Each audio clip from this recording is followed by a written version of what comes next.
Here we are live in state-controlled Britain, and we've upgraded Richard for the Sunday night. We've done a serious upgrade. More muscle, more brain power, less Welsh accent. Today we have Carnivore Muscle. Jonathan, how are you, mate?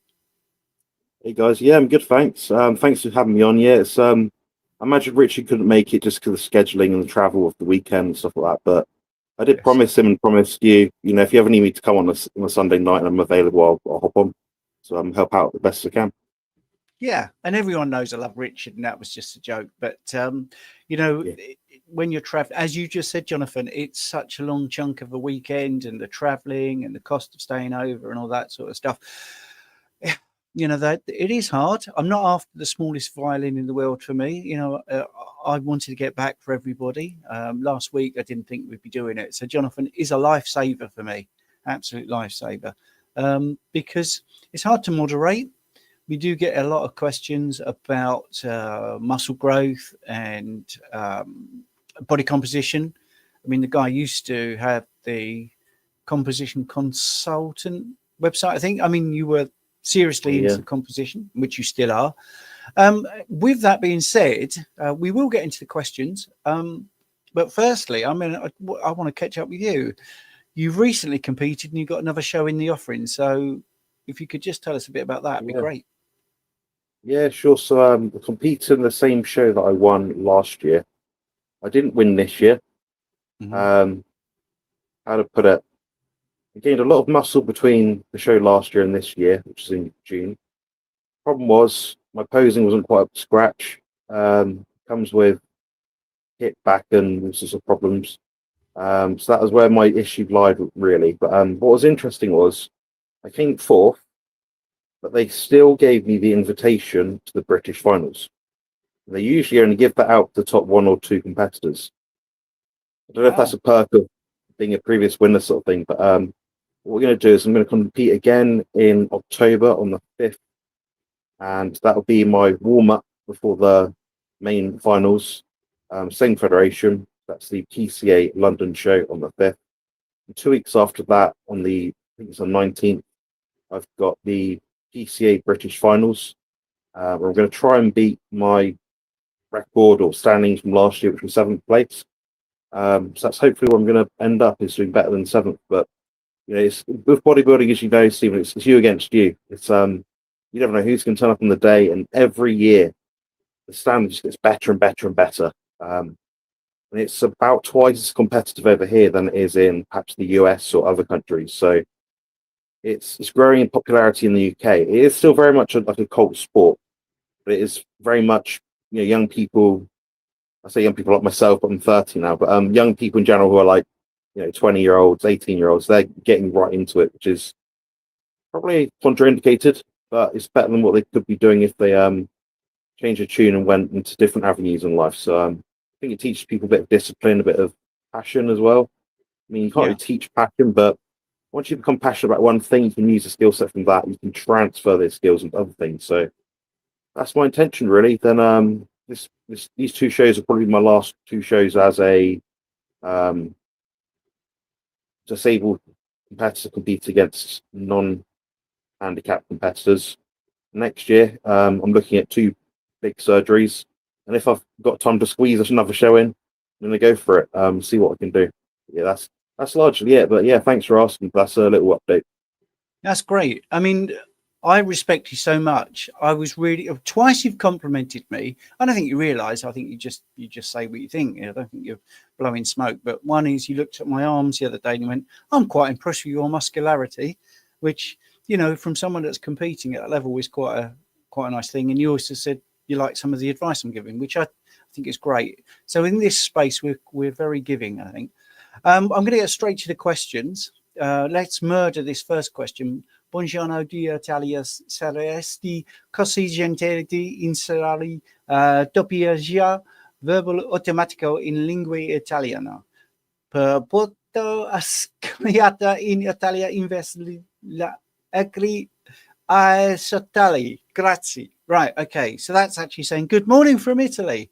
The Saresti Così Gentili is asking kindly, can I switch on Italian verbal dubbing? Yes, I'd like to do that. I don't know how to do that. I will look at that after the live. I'm really sorry right now. Now, my Italian was awful, but I did work in Italy many, many years ago as a ski rep. And I learned sort of conversational Italian. That was terrible what I just did. I know that. But the Italian I can remember the most was "Tu sei molto bella." So you're a beautiful girl. So the one I thought I might be using the most when I'm an 18-year-old ski rep, I didn't get to use it much because I was also very shy. But anyway, that would be great. YouTube is getting ever so good with this dubbing so different countries can watch. So I've got to get onto that. What about you, Jonathan? Are your videos in different languages? Yes, I think the same person asked me exactly the same question in one of my videos, typed the same way. Let me just copy and paste across all channels. It turns out I've looked into this already about a week ago, roughly. Auto dubbing will be apparent and enabled automatically on our channels, at least in my channel anyway, when it rolls out, but we have to wait until it rolls out. So it's not a case of us doing more, it's just a case of us waiting. Then they'll know when they see our or hear our voices in Italian rather than English. Can you imagine me sounding Italian? None. No, don't do it. What's strange is so many people come up to me when I was in Tennessee, which was really nice. We were doing some filming over there, saying, I love your English accent. And yet I feel that I sound really common. And some people even think I remind them of Ricky Gervais. But I don't see it really. But anyway, right, let's get into a question neither of us really want to address, but we'll do it because it is a question. Crazy couple, good evening. What would be best to eat for an itchy, sore anus? Okay, now then, your anus does have taste receptors in, which is why when you have a spicy curry, we used to call it Montezuma's revenge, because you would eat the curry and the next time you went to the toilet, your bottom did not like you very much. And it was telling you that this is possibly a bit too spicy. So you'd have a sore bottom, basically. Itchiness could be cosmetics. One of the things I suffered from was this particular condition when I first started carnivore. So keto didn't really do it for me. Low carb didn't do it for me. But tallow soap certainly did. Now, I've just been at this meeting where Carnivore Fitness was there. She does a brilliant tallow thing. I use Fat Cow tallow. I'm not wedded to it. I think they're very good. So I would try that if you haven't already changed your deodorants and your chemicals that you use on your body, shower gels, all this sort of stuff. I think that could be a game changer for you. But also there might be something that you're eating that is irritating it. So sometimes, we'll eat something and that doesn't feel right, and you'll get it in your mouth. You've got taste receptors in your mouth. Sometimes you'll feel it in your stomach. You've got taste receptors in your stomach. And you also have on the exit point, you have taste receptors, and they're particularly acutely aware of bitterness, which is also protective. So it could be something you're eating. It could be something you're doing. It could be, I'm not saying you're not hygienic. I'm just saying it could be your cleaning regime, maybe one of the chemicals. So that's what I would say. If you are eating a lot of organ meats can do it. But again, why is that? Well, what's the most bitter tasting thing in the carnivore diet? If you're eating a lot of organs, we all know that they normally taste better with bacon or something else to hide that taste. So that would be my sort of go-to. If did you want to add anything, Jonathan? Yeah, I'd agree. In general. Yes, I look at it from the outside in and inside out. With me, my experience personally has been, I've had a sore rectum. It's because I've taken too many supplements, namely herbal supplements with citrate in them, citrate, powders, things like that. So I've reduced those down a bit. And what you'll find is, you probably Google it online, there's like, what are the top 10 most abrasive supplements, potions for your gastric sort of lining. And it'll give you a list. It'll say, these are the most problematic ones. You go down the list, most to least problematic, and see what. That's literally the only thing I'd add. Outside of that, I'd probably look at, you like it, raw animal fat, so like beef fat or something, or butter if you tolerate it.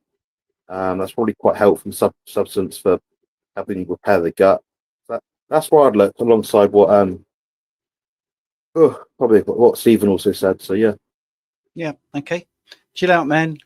Jonathan, I know you're not in the most comfortable place at the moment. Right. So the next thing, just to say, it could be the beginning of a hemorrhoid. So you need to sort of have a look at that, or get a partner that you trust immensely to have a look for you. A hemorrhoid. We have blood vessels, that basically around that area. And sometimes if they get exposed to air or they're slightly pushed out, what happens is the direction changes. This is one of the things. The body is really smart, but if you just change that position, the flow will actually go a different way, and that causes a lot of irritation. But I'm not going to get too deep into that because it's not the nicest thing to talk about. So Zbigniew, who is a big follower of Jonathan's channel, I know, hit the like button.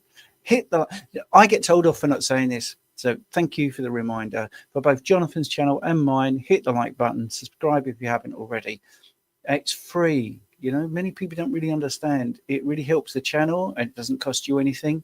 And it also, YouTube does tend to stop people that have subscribed before always being subscribers. I lose subscribers and they say, I don't understand. We're not getting any notifications. And lo and behold, they're not subscribed anymore. So don't want to get too much into the conspiracy theories about what's going on, but there we go.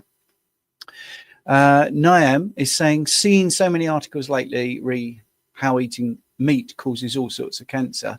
Is there any substance behind these, or is it all based on epidemiology, which can basically tell us nothing? Do you want first dibs, Jonathan? I'll loosely say it sounds like this person's on board already with the carnivore diet. They're just trying to poke holes in the argument, which makes sense. What it comes down to mostly is the World Health Organization released some statements about red meat and incorporated all sorts of meat into that, whether that was meat or meat that's been run through a load of vats and processing machines and mixers and smoked and dyed and added this, that, and the other. And it's like, well, they're two different things. Like if I put one of my clients on deli meat versus beef, just beef from a cow, they could do either one of those and they'd have a vastly different carnivore diet experience down the line, or if not acutely in the short term. So I'd say it's largely bogus, and it is a lot of epidemiology. But how would you sort of explain it to someone, Stephen? Well, I'm with you, actually, Jonathan, on exactly that. I'm going to share a screen in a second. I mean, the World Hoax Organization are a little bit notorious for not telling you the whole thing. So much so, I just want to plug my Substack, and I'm really sorry to do this, but as soon as you see why I am doing it, you will totally understand. I write a Substack article probably 4 times in a week. So there's 4 different articles. And this is what's called a concise guide. I'm working on this. But the reason for this is, yes, you're right. This particular questioner seems to be on board. But the idea is that you can go to all these very popular questions, and you can just click and find out all the different things that are sort of buzzwords, buzz problems. Click on it and you will find the plot holes in the WHO's studies, for instance. So, I mean, this will tell you there's 800 studies allegedly proving that red meat causes cancer. But out of those 800, only a few dozen were actually given any weight in a final assessment of this particular study. More than 20 well-conducted studies were excluded or ignored because they didn't report the right answer. And it's all reference, basically. So exactly what you're saying, there is no good evidence whatsoever. So, for instance, just saw a sneak there about all the different reports about the fact carbohydrates aren't essential, and this will give you the 1990 report from the International Dietary Energy Consultative Group telling you that there is zero need for carbohydrates. 2005 report on the panel of macronutrients, exactly the same thing. 2021. So this is the idea, is to get into these things. I have not released this yet because the Substack's growing substantially, but and you can get into more detail above it, you see, which looks into exactly what you said, why epidemiology is not really good. You could do a screenshot of that if you wanted to cheat, but I would say you're already there. There's nothing convincing whatsoever. Now we got a question here for Jonathan, actually. So I can sit back and relax. Did they spell my name correctly? Sorry? Did they spell my name correctly? Well, let's have a look. Also, have they asked me questions before where I've corrected them with my name? Okay. Jennifer. Hello, Stephen. Happy Sunday. Thank you. Hope you're doing better, Jonathan. I think, yeah, I spelled it correct. That's good. What are some of the biohacks you both do in your daily life to improve and optimize your health? Thanks. So let's do you, Jonathan, first. Oh, geez. Well, next to me, I've got like a box basically. It's got little pigeonholes in it. It's a flat box, a bit like the size of a shoebox. In there, I put most of my daily biohacks, so things I do throughout the day. What you'll find in there is creams, medications, supplements, red light panel, mini panel things, 2 sets of blue blocking glasses, these and the amber ones. These are more daytime, obviously. The amber ones are more from chatting to Bart K or something. Also find tallow balm. You'll find nicotine gum. You'll find a metal straw. Just because I'm drinking so much at the moment. Squash, admittedly, so sugar-free squash. I'm trying to cut down potential citric acid, tooth erosion, stuff like that. Deep heat creams. A temperature gauge as well, which is useful for me. So what I'll do is I'll check the weather outside on each day. So it might be 24 degrees Celsius down here. I'll also check it against my room measurement. So that helps me remind me to set my air condition to the correct temperature. My pain is very closely correlated with my heat levels. The hotter I am, the more pain I'm in, and vice versa. So what I'll then do is think, oh, I'm really hot right now, but my temperature gauge is at the lowest it's ever been. Therefore, I'm probably having a flare-up. Therefore, it gives me an indication of what diet I need to follow that day, if any, what medications I might need to use that day, and also I can identify what pain I have that day. So that affects what intervention I add to my day based on that little metric. Outside of that, I also have a fridge and a freezer. I'm going to keep stuff cool. I pretty much always have ice cubes and water and things like that on hand. Carry around a load of Richard's keto electrolytes, obviously. What else? I've also got a grabber, like a litter picker sort of thing. 2 other different types of creams that people have made for me, like pain, that sort of thing. I've got a red light therapy panel, which you can kind of see in the corner here. So I'll just switch it on just so people know roughly what we're dealing with. Yeah. And also use things like this. It's like a massage thing. Kind of get the concept of it. So these things wobble about, and that'll give me a bit of a massage like on my back or my legs or something. It's annoying though because the battery's not that good, and it will only do one leg or arm or back thing at a time. It doesn't hold much charge. And what else? That's largely it, and that's just what I use in the day when I'm sat here right now doing whatever. I've then got a separate bag which I take out the house with me. You may have seen me carry it around. You may not have done when I was at the Great British Meetup. I have much of the same thing, but it's like Mary Poppins handbag, so I have everything in it. So I just, when I leave the house or if I stay in the house, got everything, tape, plasters, all sorts. One of the symptoms I have is that I can cut and graze the same amount of time as anyone else. I've noticed my skin healing is about 4 times slower than a people's, which is a real pain in the backside, as you can imagine. So that's where I'm putting on like the balms and things throughout the day, or things to cover up things, so it doesn't get infected.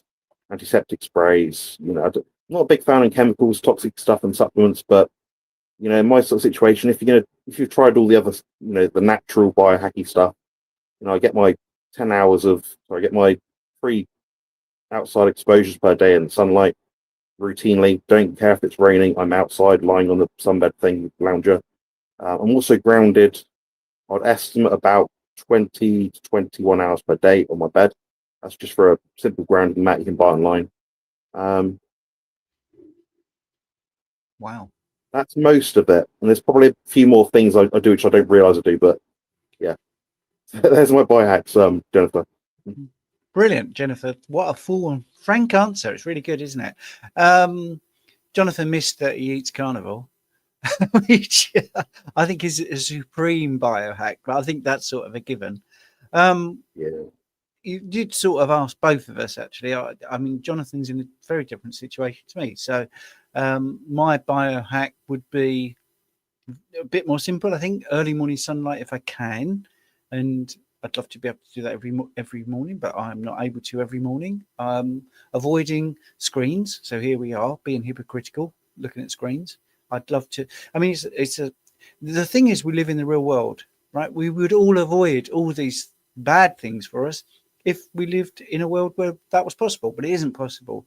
And that's one of the things many people get a little bit wrong when they say, well, you're supposed to be eating ancestrally. It wasn't ancestral to take an electrolyte. Well, it wasn't ancestral to live in a house where your water supply is supplied by a company through pipes. You know, we also used to drink blood.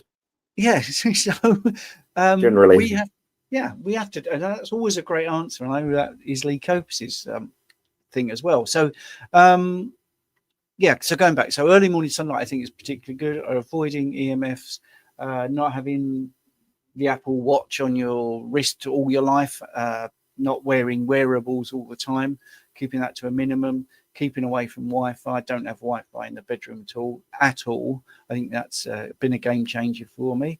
If I have any pain, when I had lower back pain in my 20s, I was literally told by the time I'm 50 I would be in a wheelchair, and here I am at 61 and not in a wheelchair, and still playing five-a-side soccer. And I'm not trying to rub it in, Jonathan, by the way, just we're different people, we've had different journeys.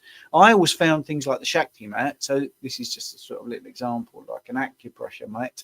They're the other ones, Stephen. Sorry, they're the other things I've got. That's the other stuff I've got. Yeah, great. And pretty natural. Historically used for thousands of years, acupressure.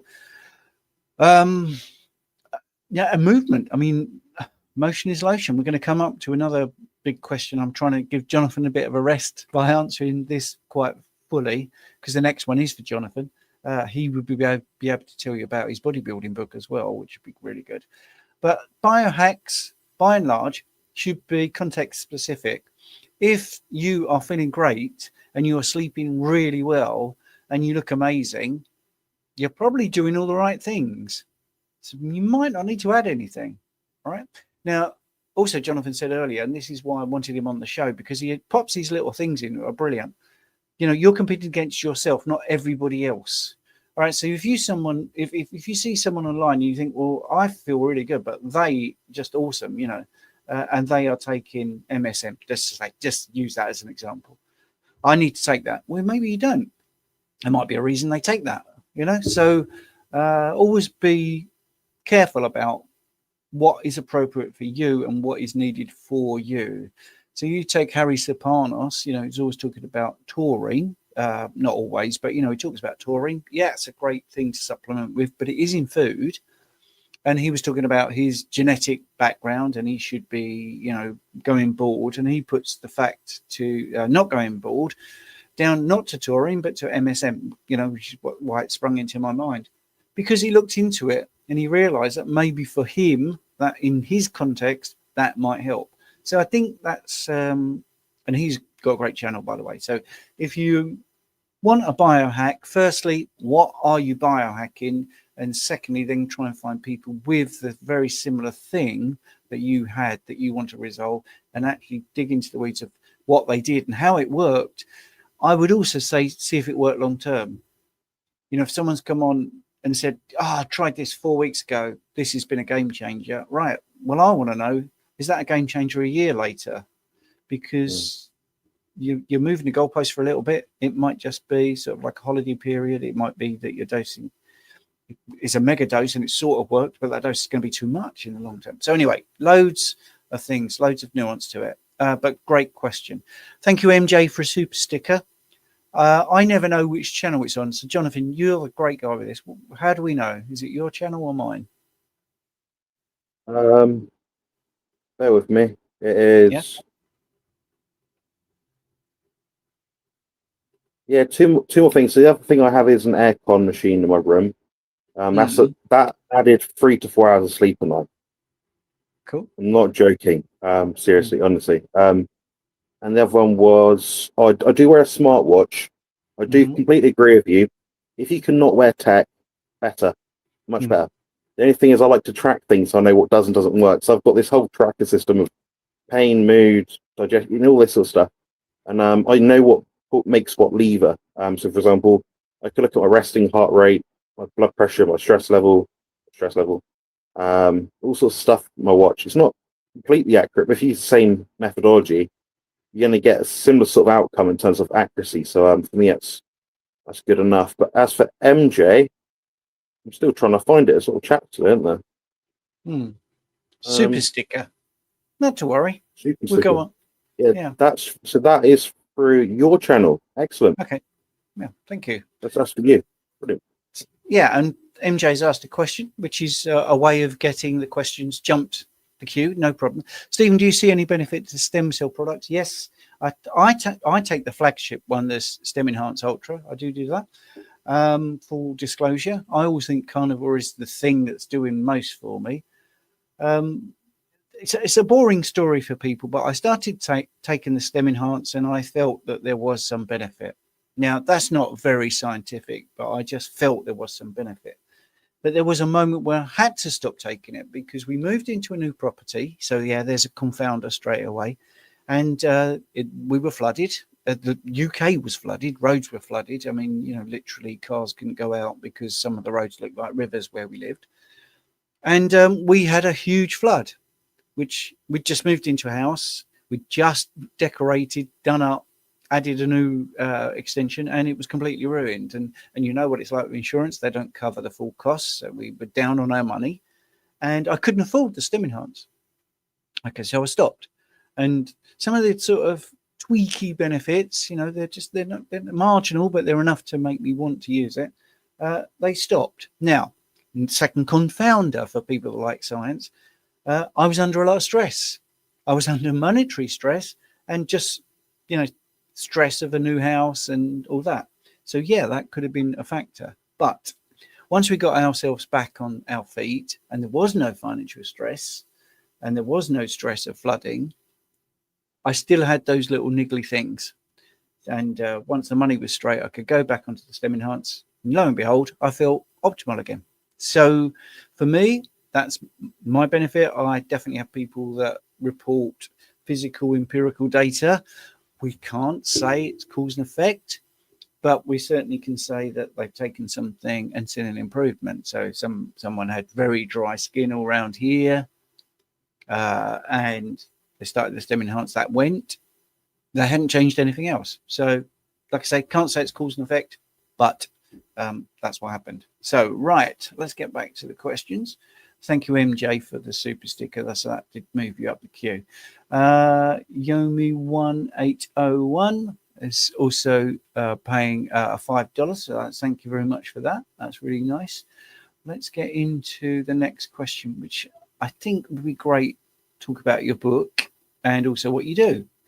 So it is about exercise. And we've got a nice question coming up about GLP-1 as well. Cammy's multitasking. Well, you always are, Cammy, which is good. A regular contributor. All right. Sorry about this, Jonathan. You know what it's like. Right. Yeah. Right. Here we go. Right. Here we go. There's two questions here. First one, Jonathan, do you use carbs at all around training or for competition? I've had okay gains this year as a pure carny.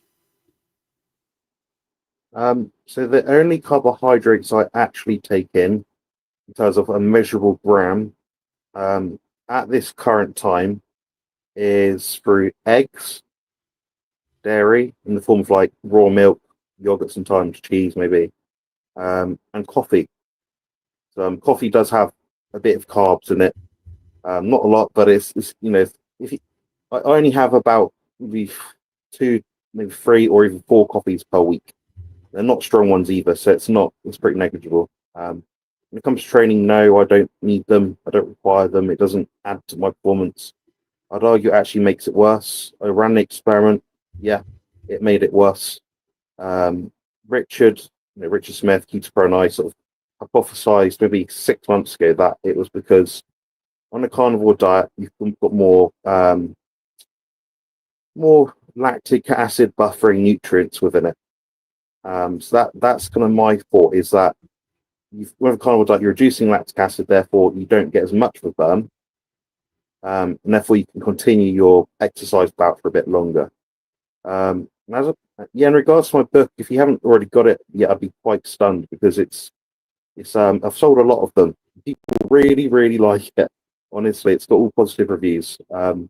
It's something like my Beef Up Carnivore Bodybuilding Bible book is, I want to say, 170 pages long, but it's not 170 pages of just picture, massive reference picture.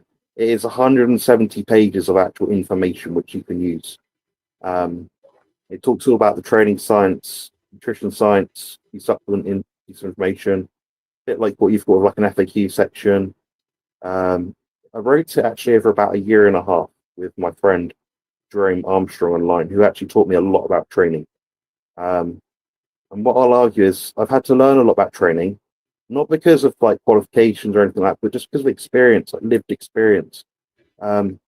When you live with any kind of physical disability, things become a bit tighter. Your bottleneck, that is recovery, becomes a little bit closer. So the issue is, how do I train basically in a preservative way, but also in a way to stimulate the muscles to grow and adapt, but not wreck myself along the way. So I tried to find what Bart K says is the minimal effective dose. I've got my training net down now, as of the past year or so, down to about, I want to say about 20 total sets per week. I don't really do warm-ups, but if I did, that would include that. Most people out there nowadays are doing about 80 per week. And in this last year, I've gained around 9 kilos of lean, actual, real, stage conditioned bodybuilding contest, tournament, competition, stage weight. Real weight, not puffed up, not water, or, actual, like for like, oh, here's me 9 kilos more muscular. And I've done that in my 16th or 17th year of bodybuilding training. So it's not noob gains either, guys. I've been training for a really long time. What I teach in the book is basically how to train safely, how to sort of execute things using the best technique, how to track things the best way, what metrics to look at, how to understand your own recovery, your hunger signaling, things like that. So it's not a guide of how you, MJ, needs to do your training. It's a guide about how anyone can do their training with the principles laid out in the guide. The custom stuff is obviously a consultation question for me, Stephen, or Richard when we're on. Outside of I'd argue it's the most comprehensive ebook on carnivore in total, in terms of start to finish, day one.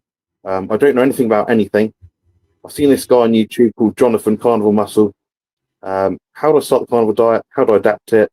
What things should I look out for? How do I troubleshoot problems? How to fix problems? What are the mechanisms involved in it? It's a lot of the hard science, biochemistry. It's referenced in a lot of places. So it is very comprehensive, and after 1.5 years, I've not even thought to update it. Because there's nothing new out there. Not because I know everything, but there's nothing that I spotted out there that's particularly new or helpful that would push anyone further forward in terms of their bodybuilding or exercise sort of journey. But that's honestly where I'd look. On my YouTube channel, I've got like an exercise playlist. I'm quite sure Coach Stephen here also has something quite similar. Or if not, he does have some sort of tutorial somewhere, maybe for an app or school or something, where he can sort of show you, this is what I do, this is my training. But I'd reach out to Stephen as well if you're interested, if you need someone with a different sort of eye. He does understand training, and he does have bigger arms than 99% of people that I see in my gym. So He's got good Thank you. calves as well. That's noteworthy. Yes. That's Yeah. it in a nutshell. Thank you. Is there a link to your book you can send me, and I'll put it in the, well, you can put it in the chat for a start, and we'll put it in the description. Yeah, sure. Which I think is good. I'll chuck it in. So you can take a breather for a second while you're doing that. Just for people that don't know about the school group, by the way, we did this meeting this weekend, the Ancestral Health, and a few people didn't know that Richard and I run a common unity, a community called School. So this is what it looks like if you don't know what the hell I'm talking about. And it's basically you join and you can ask lots of questions, you get lots of answers, you know. So Paul asked a question about inflammation. He's got 6 answers straight away, and then question about food, 24 there. In Britain, by the way, we have a thing called faggots. That's not an American insult, by the way. We actually have a food called carnivore faggots. So there you go. Dr. Berry interviews Robert Cyrus, all that sort of stuff. So you get a general discussion. There is also a classroom where you've got a free keto course and a carnivore course, and we talk about thyroid and dairy and fruit and veg and protein, problem solving.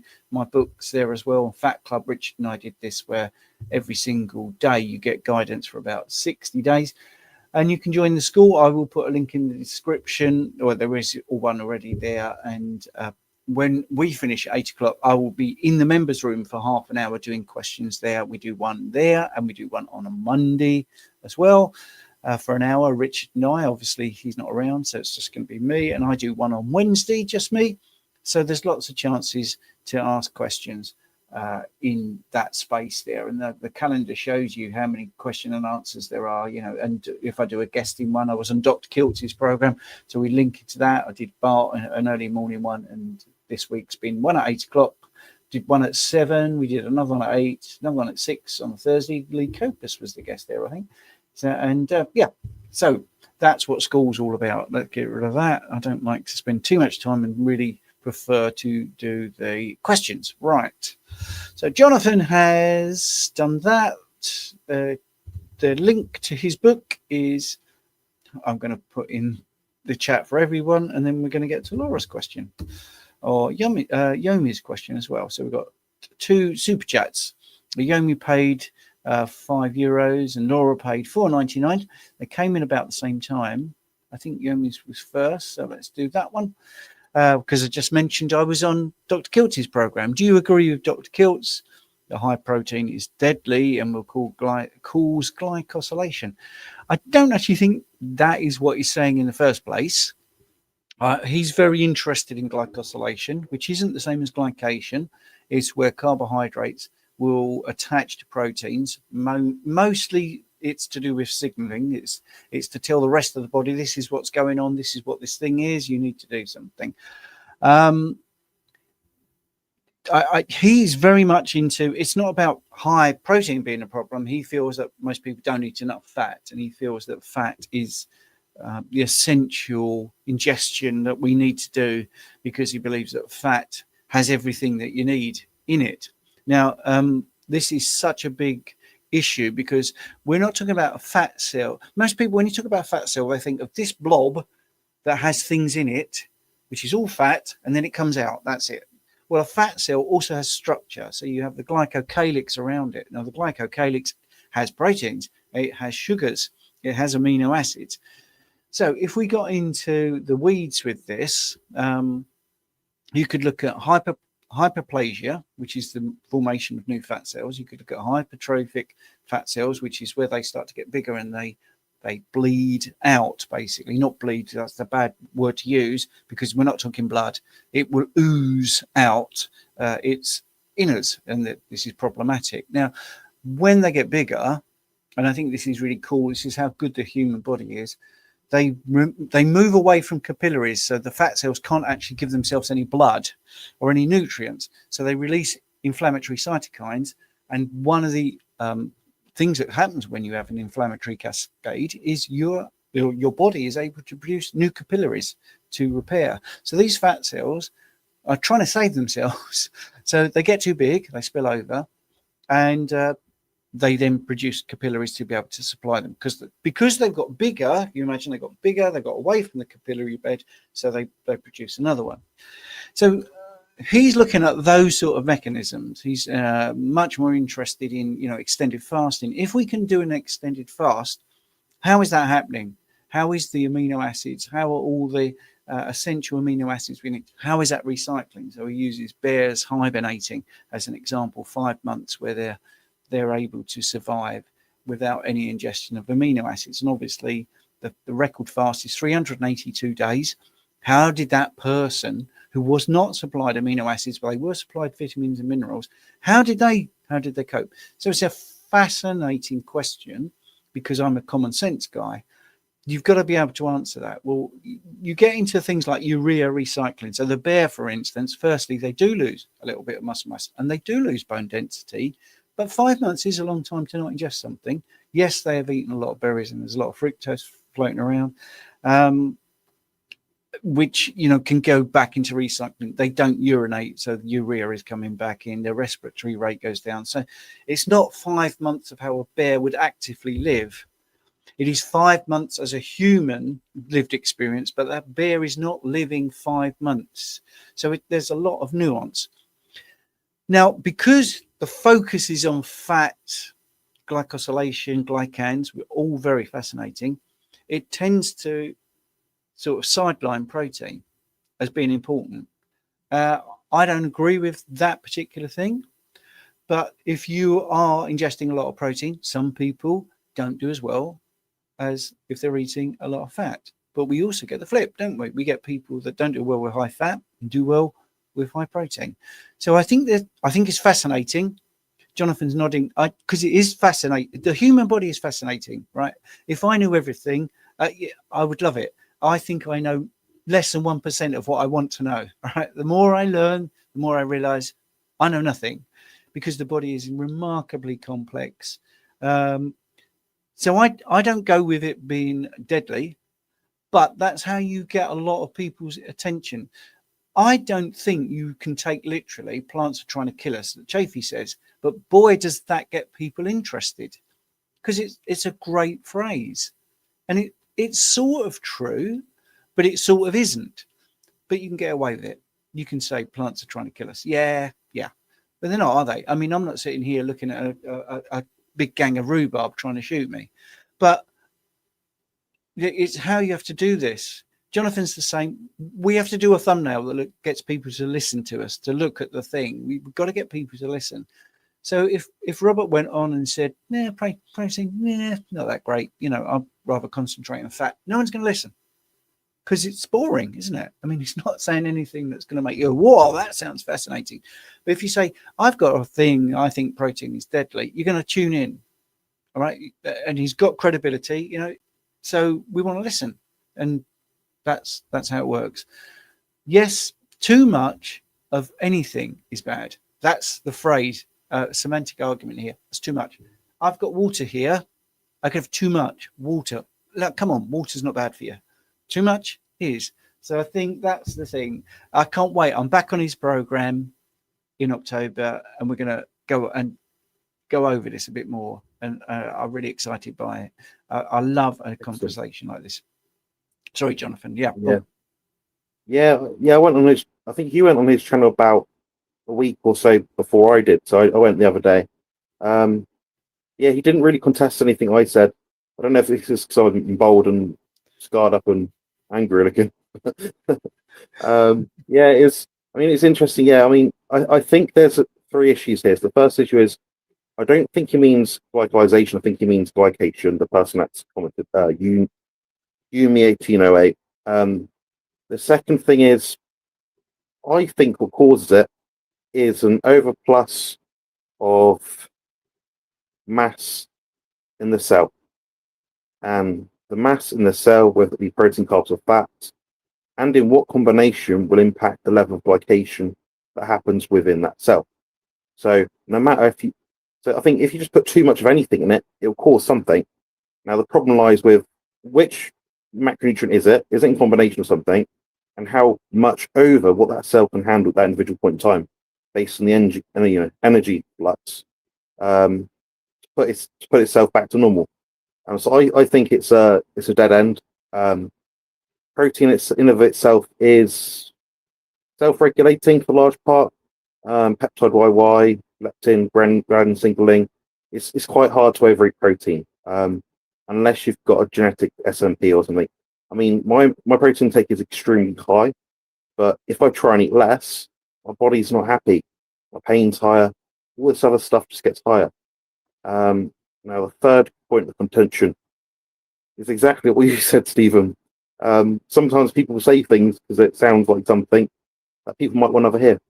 There's actually a fourth point I'd like to raise. Now, a lot of people say, hi, I get this all the time. It's like I'm always arguing it. Well, I say arguing, discussing it with people all the time. I've done high-fat carnivore for 6 months and I've dropped this much weight. Okay, great, Brenda. You're 50 years old. What were you eating before? Now, let's pretend we're using the calorie metric. Let's just say you're eating before carnivore diet 5,000 calories from standard Western diet. Then eat high-fat carnivore diet. Enough protein, enough. They're still eating quite a bit of fat. But by default, how much they're eating? Much less than they were before. Therefore, they're going to get a result. Now, where the people go wrong is the high-fat people, in general, there's obviously nuance to it, is that how long is that intervention of a high-fat protocol going to work for you? And are you willing to adapt and change and lose sight of your... I don't know the best way to describe it. It's me having brain fog, but a boring way to ignore what you need to do, which to drop fat is to eat less fat.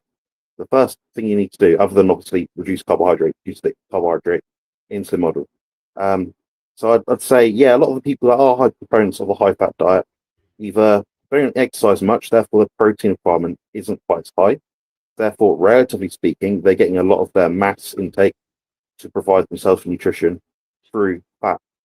Now, 6 months down the line, they want to up the ante. They want to get from, say, a gentleman wants to get from 20% body fat to 15 to the point where, oh yeah, he's starting to look a bit more athletic now. Brilliant. Well, he's not going to be doing it if he's eating 400 grams of fat per day, most likely, unless he's like 7 foot tall and he's a postman.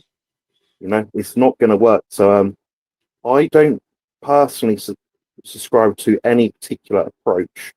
But if someone was to sort of define me as a carnivore person that has a mainstream approach, it'd be, my thoughts is keep protein high.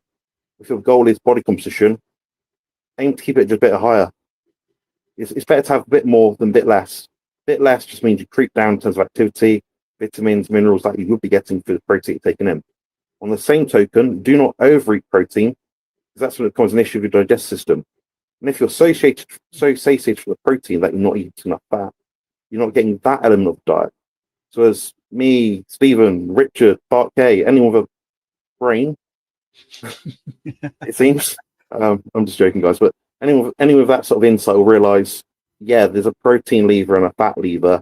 And if we eat too much of both, it's probably a bad thing. If we eat too little of both, it's probably a bad thing. So we just need to adjust each individually based on our outcome.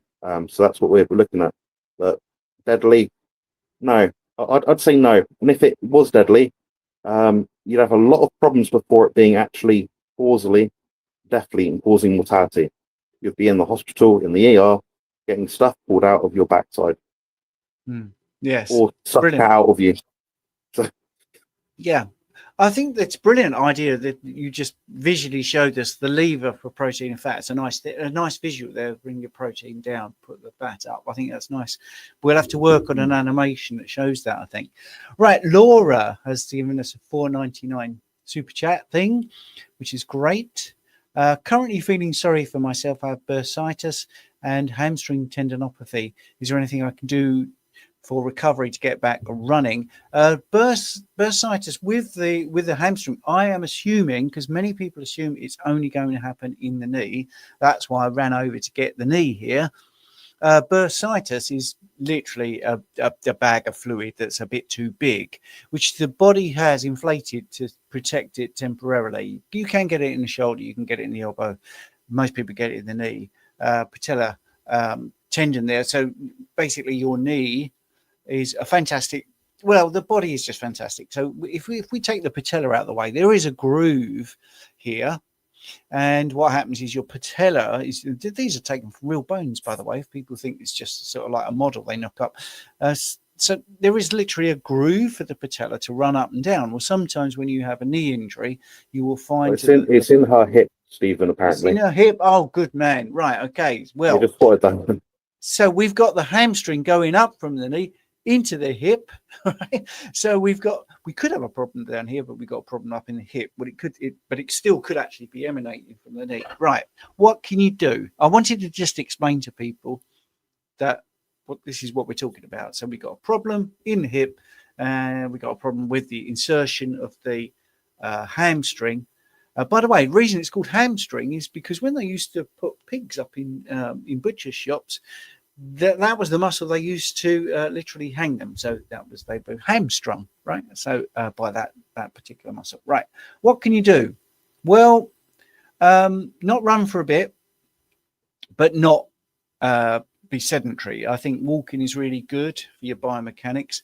If you're talking about adding things, well, the carnivore diet is the best thing. Take any inflammatory stuff out of your diet, which could be, things like coffee or dairy for a bit, anything that's inflammatory, or you could try to do that. You could possibly go lion. Now, if you don't feel it's anything that you're eating and you want to up some of the substances and you're looking at like, some sort of supplementation, some sort of thing to add, collagen peptides might be something to consider because you've got the collagen synthesis, therefore you're going to get a bit more repair. There is a school of thought. Jonathan knows more about this than me because he worked in a health food store, so I'm going to probably talk out my rear end, but maybe vitamin C, maybe. But don't aggravate it. That's the thing. People that train, people that run, and I am one of these people, can't wait to get back to it. Right? Now, a Premiership footballer who's literally worth their weight in gold, pretty much, they don't come back from an injury instantly, and once they've been cleared by the medical team, they don't play from the get-go. They're on the bench, and there's a 90-minute game going on. They might get the last 10 minutes because even with all the sports scientists, with imaging and all these fantastic techniques, they're still not sure that person can run. All right, they've done fitness tests. They look great. They go onto the pitch, they run, bang, pulled the hamstring. So don't rush it. That's what I would say. Gentle range of motion, but move. Progressive loading. So walking better than running, definitely. And just look at your biomechanics. What caused it in the first place? Because it sounds to me like there is an issue there. So, but anyway, right. Sorry, Jonathan. Sorry, I've waffled on a bit too long there. Yeah, I think you covered really good points. Obviously, the graduating sort of intervention of the right exercise that feels okay, that doesn't make things worse. That's the key thing. If you stop moving a muscle, it'll just contemplate. I saw someone in the chat mention BPC 157. Save your money. It will not heal your hip. You will not be able to administer it close enough into the hip cavity in order for it to make any tangible difference. That's coming from someone that spent about £2,000 last year on it. It will not fix something that is structurally deformed, as in, if it won't heal itself on its own, it won't expedite the healing. So BPC 157 only expedites healing. It doesn't heal a damaged tissue that is structurally bugged, so to speak. I'd certainly be looking at things like gentle rehabilitation. So that means something like active recovery. So maybe a light bit of massage around the area, stimulate blood flow. The biggest issue, I'm sure Stephen will probably tell you as well, is tendonopathy, tendons, slow to heal. Don't anticipate being in the gym or running months, like a long time, like 6 months, maybe more. Berscitis, inflammatory condition within the hip joint and other joints as well. Now that can be reduced. Personally, if it was me, I'd look at introducing more fatty fish. Omega-3 has a beneficial effect on that. You will find enough collagen in like ground beef mince. If you're eating, beef mince that's not sinewy and it's just meat. Doesn't have like the bristly bits in it. You're not going to get much collagen. So, like Stephen said, add some collagen in. Vitamin C is helpful for collagen synthesis. I'd argue not to use too much, as it can be abrasive to the gut. Try and find the best quality vitamin C you can. Maybe something that's buffered. Maybe something that has some anti-inflammatory herbs in it. So, Boswellia serrata seems to be quite a non-abrasive, impactful herb to reduce some levels of inflammation. Keep the gut healthy. Don't drink alcohol. Reduce, this isn't medical advice, but reduce or mitigate or prevent or damn well try not to take any painkillers at all. They will not hasten your recovery. So that's the best advice I'd give. I'd also, just to be sure, I'd also recommend getting second opinions from radiographers, people that scan, test things. They're only right 80% of the time. It means you, Laura, could be one of those 5 people that are buggered for no fault of your own. They give you the wrong intervention. So that's from my personal experience. They can mess things up. That's what I'd look at really. Same sort of things. Brilliant. That's brilliant. So the last question before I go over to 8 o'clock at school. If you want to join me, Jonathan, it's up to you, but we're on screen, so you don't have to say the truth. If you're not feeling up to it, no worries. If you want to, just message me on WhatsApp and I'll send you the link. Andrea has kindly given $5. And Stephen, are you continuing to dig into the glycoalix topic, fat tissue breakdown yielding unusable protein, in which interview did this come up? Well, I did touch on that. Yes. The thing is, there's a person on the screen with me who knows this exactly the same thing. If something's interesting, we dig into it, because there's no point in going, well, I already know this. I've got an opinion. And I'm always convinced by common sense or a question where you go, well, I can't really 100% answer that. So I need to be able to answer it. So the turning point for me was those 2 examples I gave. If someone can fast for 382 days and have no ill effects or no visible ill effects, and they were under medical supervision, they were given vitamin and minerals, but they weren't given amino acids, what happened? I want to know. Right now, the technology there wasn't as it is now, but it was enough to know that it was stringently followed. There was no cheating, and that person did fast for that amount of time. If that's not tweaked anyone's interest, well, I'm surprised, because I want to know, personally, I want to know what happened. How did those essential amino acids get back into the system? Or was it down to old architecture, the bad imaging? Was it not being able to actually look at the muscle mass and the bone mineral density properly, and there was degradation? Don't know. It is an old study, and it is difficult to find that information. So then you look at other things that are being used, like polar bears in hibernation,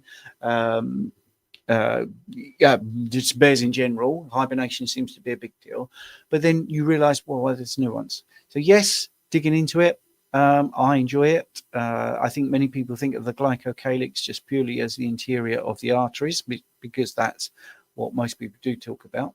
I think glycans and glycosylation and physiologically correct binding of sugars to proteins is fascinating. Then you get down to autoimmune situations. So you have glycans, and you have 9 that are literally the barcode for the humans. That's not contentious. And then you've got non-mammal glycans, you've got fungi glycans, you've got insect glycans, you've got plant glycans. Are they the key to autoimmune conditions? Well, it's a good theory. And certainly, as Ab says, when you look at these molecules and you see the difference, and this isn't fantasy, this isn't someone's theory, you can see these things. It doesn't take a rocket scientist to think, well, there may be something in this, because some people are allergic to plants, and we are taking in these non-mammal, non-human glycans. Is there going to be an issue here? So I think it's fascinating. I don't know the answers. And sorry, YouTubers, but we haven't got any longer. So if you're interested, I'd like to do another one with Jonathan, because I think he's great. And if you want to do it, Jonathan, message me. And we'll any time that I'm free, I'm up for it. I enjoyed chatting with you. Just then, you gave me about 2 different ideas I didn't think about. my 3 hours of research into the topic of that man. What was his name? I did 400 days of not eating. Give me out 2 ideas, man. So I did some research myself, and I found it very loose-endy. Like, I was like, I can't really put anything together here. Like, it's fascinating. Yeah. But the thing is that there won't be an end point, because we will never know, will we, really? It's just impossible to know everything, but it's worth trying. Right. So, yeah, if you want to be in school, message me on WhatsApp. I'll send you a link. If not, I'm just going to thank you for being on YouTube. And for the YouTubers on my channel and on Jonathan's, don't forget to hit the like and subscribe. I'm learning. And if we don't see you in school, I'll see you next week, 7 o'clock, here on a Sunday in State Control Britain. Cheers, guys. Take care. And I'm going to have some dinner now. But enjoy your school. Thank you. Cheers. Take care.